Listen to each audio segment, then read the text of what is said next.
नमस्कार साथियों, आप सबों का फिर एक बार मेरे YouTube चैनल पर हार्दिक स्वागत है।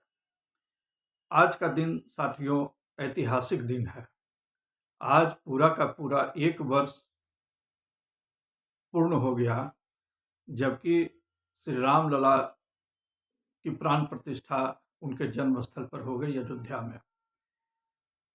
तो 1 वर्षों के दौरान जो है सारे सनातनी भाई बंधु जो भी विश्व के हैं वो सब गौरवान्वित महसूस किए अपने आप को कि चलो प्राण प्रति जो वर्षों से लगभग 500 वर्षों के संघर्ष के बाद जो प्रभु श्री राम जी का जो है तो जन्म स्थल पर मंदिर का निर्माण होना था, जिसके लिए आंदोलन चल रहा था, वो पूरा हुआ और उसमें जो है सो सार्थक परिणाम सामने आए।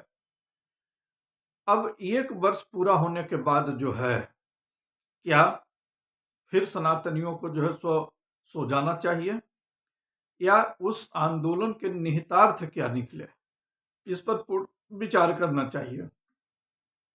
साथियों, मेरा मानना है कि प्रभु श्री राम जी के जन्म स्थल पर जो मंदिर निर्माण का कार्य जो है सो सफलतापूर्वक पूर्ण हुआ, वो सनातनी एकता यात्रा का अंत नहीं, वो सनातनी एकता यात्रा का प्रारंभ मानना चाहिए और उससे हम लोगों को कुछ सबक सीखना चाहिए। इतिहास से सबक सीखना चाहिए और वर्तमान से भी सबक सीखना चाहिए। ऐसा हुआ क्यों?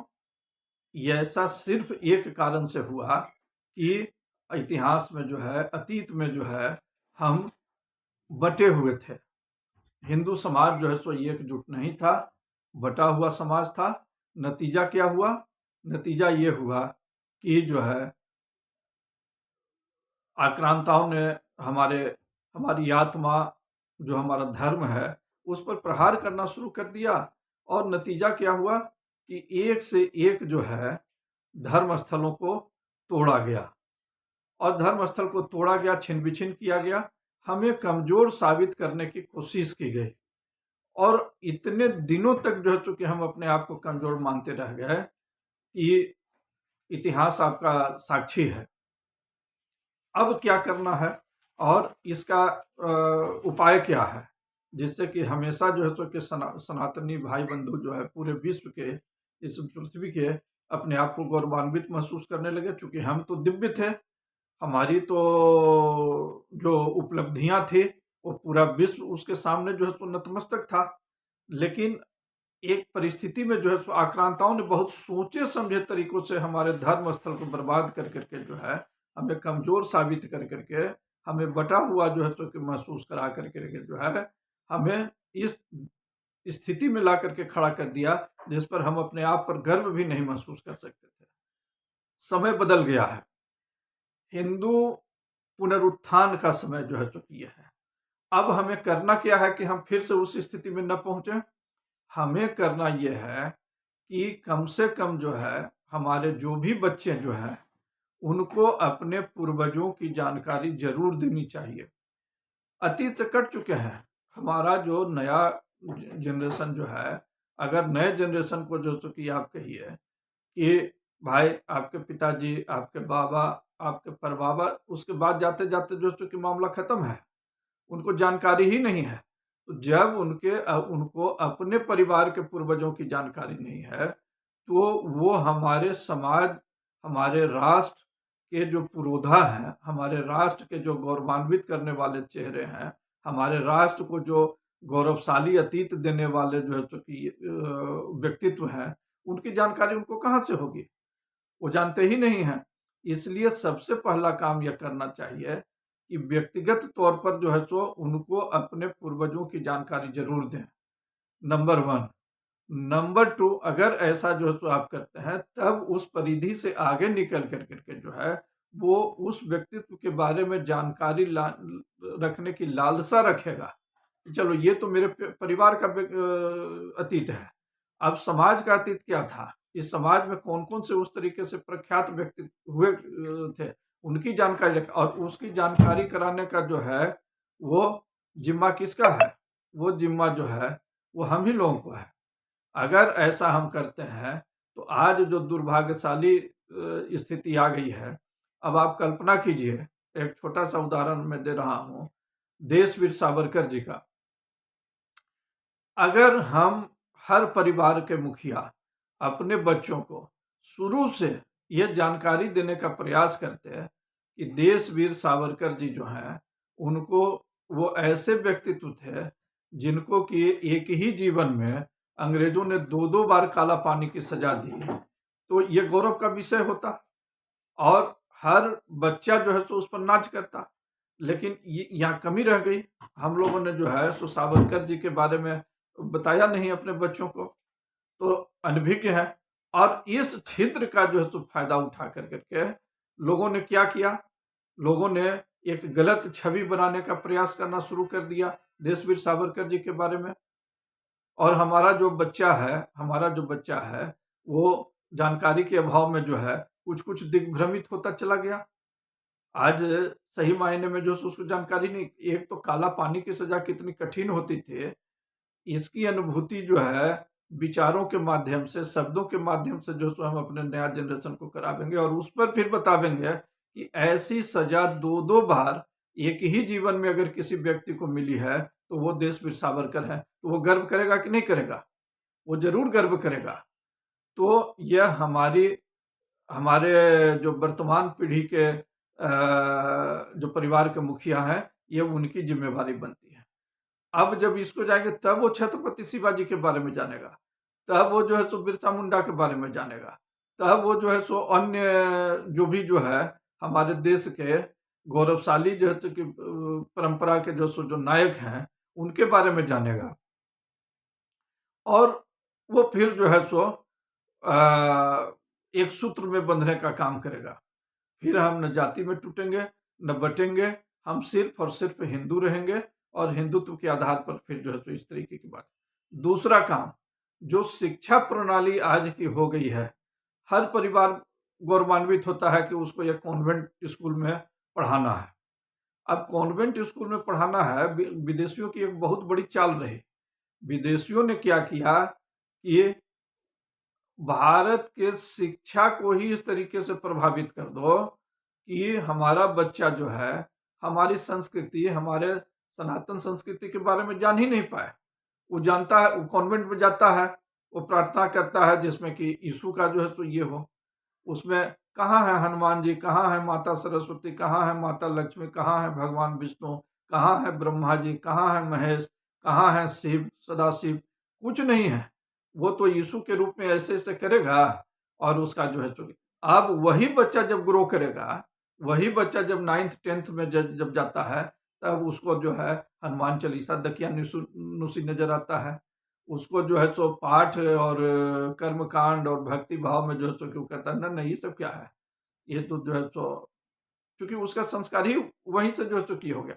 तो आप कॉन्वेंट में पढ़ाइए या जहाँ भी पढ़ाइए, उसको कम से कम जो है अपने जो है सो जो नायक हैं, अपने जो है सो कि जो ईश्वर हैं, ईश्वर तत्व के बारे में जानकारी हल्का फुल्का देते रहिए। और कुछ भी नहीं हो तो एक हनुमान चालीसा का पाठ जरूर जो है सो याद करा दीजिए। हनुमान चालीसा का पाठ याद जब करा दीजिएगा तो उस महावीर से बड़ा जो है सो कि शक्ति उसको कोई नजर नहीं आवेगा। तो यह काम जो है सो जरूर कीजिए। ये महावीर, महाबली, बजरंगबली से जो है सो कि जरूर उसका नाता हमारे परिवार में बना। और खास करके बच्चियां, अगर परिवार में बच्चियां हैं तो उनको अगर ये आप करते हैं तो वो दो परिवार को जो है तो कि वो सुरक्षित और संरक्षित करेगी। एक अपने मायके को और एक दूसरा जो है तो कि ससुराल को, और फिर उसका जो एक जो वंश आने वाला होगा उसको भी वो संरक्षित करेगी। तो यह काम जरूर जो है तो कि हम लोग करें। इस पावन वर्ष पर मैसेज कर देना हम बहुत खुश हैं, यहीं से काम खत्म नहीं हो जाता है, गौरवान्वित होना होगा। और यहाँ से इस सूत्र के साथ शुरू करना होगा कि हमारी यात्रा जो है यहाँ से प्रारंभ होती है सनातनी एकता यात्रा की। हम किसी की आलोचना नहीं करें, हम किसी पंथ की आलोचना नहीं करें, लेकिन हमारा जो गौरवशाली जो है तो कि जो सनातनी धर्म है उसमें अगर हम एकताबद्ध हो जाते हैं तो इतनी लंबी लाइन होगी कि फिर न हमको किसी से टकराने की जरूरत पड़ेगी, न हमको किसी का अनुसरण करने की जरूरत होगी। हम एक समान गति से जो है तो कि बढ़ते रहेंगे।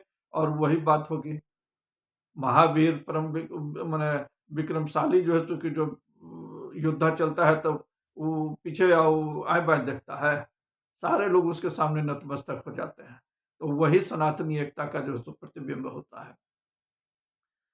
आज अब एक छोटा सा उदाहरण जो है तो कि हम दे देते हैं, पूर्वज की नहीं जानकारी होने की बात थोड़ी लंबी हो रही है, लेकिन इसको अन्यथा न लेंगे। मैं हमेशा गौरवशाली महसूस करता हूँ, इसलिए महसूस करता हूँ कि आप जब बिहार के मामले को देख लीजिए कि संघ की परंपरा कब से शुरू हुई, तो 1948 में हमारे बाबा जो है, हमारे दादाजी हिंदू महासभा के प्रदेश अध्यक्ष हुआ करते थे, स्वर्गीय बाबू तारणी प्रसाद सिंह। 1948 की घटना है। अशोक सिनेमा हॉल के मालिक आदरणीय बबुआ जी जो है वो उपाध्यक्ष हुआ करते थे, और डॉक्टर अनीता सिंह के जो है फादर इन लॉ कांति बाबू, वो जो है सो महासचिव हुआ करते थे। बंदोपाध्याय जी जो सब्जी बाग में बिरला मंदिर है, उसी में जो है सो बिरला मंदिर में ही हिंदू महासभा का कार्यालय होता था, और उसके पीछे जो है सिल्वन हाउस होता था बंदोपाध्याय साहब का। आज आप देखते होइएगा सब्जी मंडी में, जब बिरला मंदिर के बगल में जब जाइए तो वहां पर लिखेगा कि ये जमीन विवादित है, न्यायालय में जो है तो ये है, वो बंदोपाध्याय साहब का था, और वो सिल्वन हाउस के नाम से जो जाना जाता था। वहां सारे जो है सो राष्ट्रवादी तत्वों का जो है सो वो केंद्र होता था। अब आप समझिए, क्योंकि मेरे दादाजी का जो है, मेरे बाबा का जो है मात्र 49 वर्ष की उम्र में उनका देहांत हो गया 1956 में। सारी चीजें जो है तो कि बदल गई, लेकिन वो गौरवशाली परंपरा जो है मेरे पिताजी ने भी निभाया, और हम भी उस चीज को नहीं भूले। समाज भूल गया, समाज भूल गया कि इन लोगों ने जब रिफ्यूजी के रूप में जो है तो भारत पाकिस्तान युद्ध के बाद जब आए, तो कैसे पाल होटल को इन्होंने बसाया, कैसे अजीत साइकिल स्टोर वाले को जमीन दे करके बसाया पटना में, कैसे मालगुजारी वसूल होकर करके आता था, और उसको जो है सो दान में और सामाजिक कार्यों में खर्च किया जाता था। समाज भूल गया। और जब मेरे दादाजी का देहांत हुआ, स्वर्गीय बाबू तारणी प्रसाद सिंह का, तब बबुआ जी ने जो है, बबुआ जी के साथ उनका कनेक्शन बहुत बढ़िया था, तब आदरणीय बबुआ जी जो है उन्होंने संघ ज्वाइन किया, हिंदू महासभा छोड़ करके, और वो संघ राष्ट्रीय स्वयंसेवक संघ के बिहार के प्रथम स्वयंसेवक बने। क्या ये गर्व करने का विषय नहीं है कि हम उस सूत्र के, ये उस धागे के जो चूंकि एक अंश है जिसका एक इतना गौरवशाली अतीत रहा? समाज तो भूल जाता है। समाज इसलिए भूल जाता है कि उसको याद करने की जरूरत नहीं है, वो तो बहुत दूसरा तरफ का चीज है। मैं एक और शख्सियत का नाम लेता हूं अपने ही गांव का, मैं चूंकि पंडुई का रहने वाला हूं, आदरणीय कंचन बाबा। कंचन बाबा हमारे बाबा के परम मित्र हुआ करते, और वृद्धावस्था में भी जब भी कंचन बाबा के साथ जो है कि हमारी मुलाकात हुई, हम उनसे जो है तो उन्हीं चीजों के बारे में जानकारी लिया करते थे, कैसे आप लोग ये करते थे, कैसे वो आप लोग जो चुके करते थे, और बहुत जो चुके उनको खुशी होती थी। हमारे बाबा तो रहे नहीं, हमारे बाबा तो 49 वर्ष की ही आयु में गुजर गए, तो वो चीज बताएगा कौन? तो कंचन बाबा बताया करते थे। क्या कंचन बाबा को याद करने की जरूरत नहीं है? है। हमारी नई पीढ़ी को ये चीज बताने की जरूरत है कि आपका गांव, आपका पंडुई जो है तो कि केवल राजवंश नहीं था, राजवंश से आगे बढ़ करके भी राष्ट्रवादी सत्ता का केंद्र था।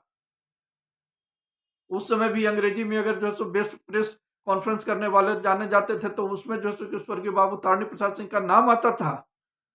ये कौन बतावेगा? ये दायित्व हम लोगों का है कि हमारा गांव जो है, अगर आज के हिंदू पुनरुत्थान पुनरुत्थान पुनरुत्थान का केंद्र अगर है, तो उसमें हमारे गांव की क्या भूमिका थी? उस गांव की वो भूमिका थी जहां से जो है तो कि राष्ट्रीय स्वयंसेवक संघ का बिहार में प्रवेश हुआ।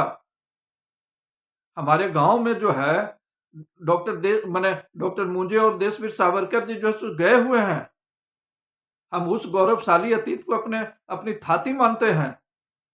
आप मत भूलिए उस चीज को। और वहां से जब आप गर्व करना शुरू करेंगे, ये पूरे गांव के लिए गर्व का विषय है कि नहीं है? जानना होगा। अगर आप नहीं जानिएगा तो ये समाज जो है तो कि उसको याद करने ही नहीं देगा। जानिए और जनाइए। जब उसको नहीं हम याद रखेंगे, मैं जो आपके सामने बोल रहा हूं, मैं जहानाबाद जिला का जो सो पहला बजरंग दल संयोजक की जिम्मेवारी मुझे मिली। जब श्री राम जन्मभूमि आंदोलन के समय में जो है विश्व हिंदू परिषद की इकाई बनी जहानाबाद में, तो मैं जहानाबाद जिला का पहला बजरंग दल संयोजक रहा। मेरी गिरफ्तारी हुई, आडवाणी जी की गिरफ्तारी जिस दिन हुई उसके दूसरे दिन हमारी गिरफ्तारी हुई। कल जैसे स्वर्गीय बाबू तारणी प्रसाद सिंह को लोग भूल गया, हमको भी भूल जाएगा? ऐसे ऐसे बहुत सारे लोग होंगे। नहीं, संघर्ष की यात्रा को आज जब हम श्री राम जन्मभूमि आंदोलन का केंद्र जो मैंने प्रथम वर्षगांठ मना रहे हैं, मैं इसीलिए इन चीजों को कह रहा हूं। और इतना ही नहीं, मैंने पूछा दक्षिण बिहार विश्व हिंदू परिषद का के स्थापना दिवस में जो तो मुझे जाने का मौका मिला। प्रदेश उपाध्यक्ष वहां पर थे डॉक्टर शोभा रानी जी।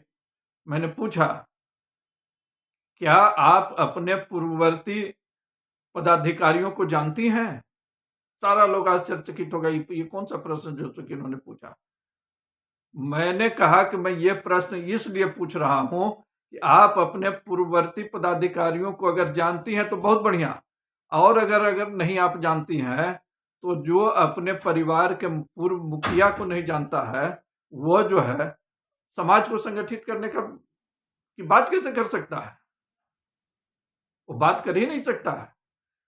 हम आज जब श्री राम जन्मभूमि आंदोलन का जो तो कि जब हम पहली वर्षगांठ मना रहे हैं, तो हमको ये जानना होगा कि उस आंदोलन के दौरान जो है सो कैसे कैसे लोग जो है सो सक्रिय रहे, किन लोगों ने लाठियां खाई, किन लोगों ने जेल जो है सो की यात्रा जो है सो की, कैसे कार सेवक जाया करते थे, कैसे नहीं जाया करते थे। सत्ताधारियों के चंगुल में जाने से जो है सो कि समाज की संरचना नहीं बदल जाती है। आज के अवसर पर हम वैसे धार्मिक स्वतंत्रता सेना में फिर से मोहन भागवत जी के की बातों पर जो है विवाद हो गया।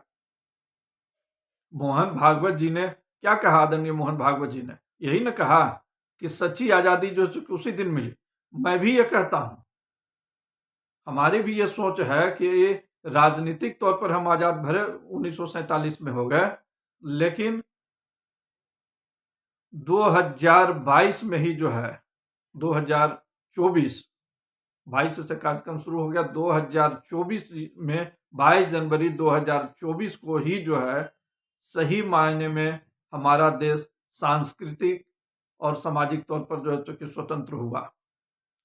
और जब ये स्वतंत्रता हमें हासिल हुई है तो हमें इस धार्मिक स्वतंत्रता संग्राम के सेनानियों को भूलना नहीं चाहिए, शुरू से लेकर के अंतिम तक जो है। आज क्या हो गया? आज के जैसे जब विश्व हिंदू परिषद के लोगों से पूछिए, आचार्य गिरिराज किशोर कौन थे?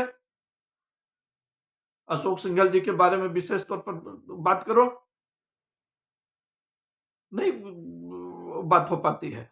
क्यों नहीं बात करते हो? क्यों वैसे स्वतंत्रता सेनानियों के यहाँ अक्षत भी नहीं पहुंचा? मैं पूछना चाहता हूं, यह कमी है। इस कमी को दूर कर करके जो है हमें फिर से, इसीलिए मैं कह रहा हूं कि सनातनी एकता यात्रा का ये अंत नहीं है, ये प्रारंभ है। जो जो गलतियां हम लोगों ने अतीत में की है, उस सारे अतिथियों को समाप्त करते हुए हमें नए सिरे से जो है एकता का जो है तो कि संकल्प लेते हुए हर चीज के साथ जो है तो सामंजस्य स्थापित करते हुए अपने समाज को, अपने सनातनी एकता को प्रदृढ़ करते हुए, सुदृढ़ करते हुए आगे बढ़ते जाना है, ताकि माँ भारती जो है, लक्ष्य तो यही है ना, लक्ष्य यही है कि माँ भारती जो है परम वैभव की अवस्था में पहुंचे। तो उसके जरूरी है कि हम एक दूसरे के साथ जो है संगठित तौर पर रहें। कार्यक्रम बना दिया, 50 को मैसेज जो कि भेज दिया, बहुत जो प्राण प्रतिष्ठा का जो शुभकामना दे दिया, नहीं होगा, नहीं होगा। व्यक्ति सह संपर्क की अवधारणा को जो सो फिर से मजबूत करना होगा। व्हाट्सएप मैसेज से जो है सो हमारे परम पूज्य हेडगेवार जी ने संस्था नहीं शुरू की थी। जब 5 बच्चों के साथ लेकर 1925 में कार्य शुरू हुआ, आज 100 वर्ष जो है सो पूरा होने जा रहा है।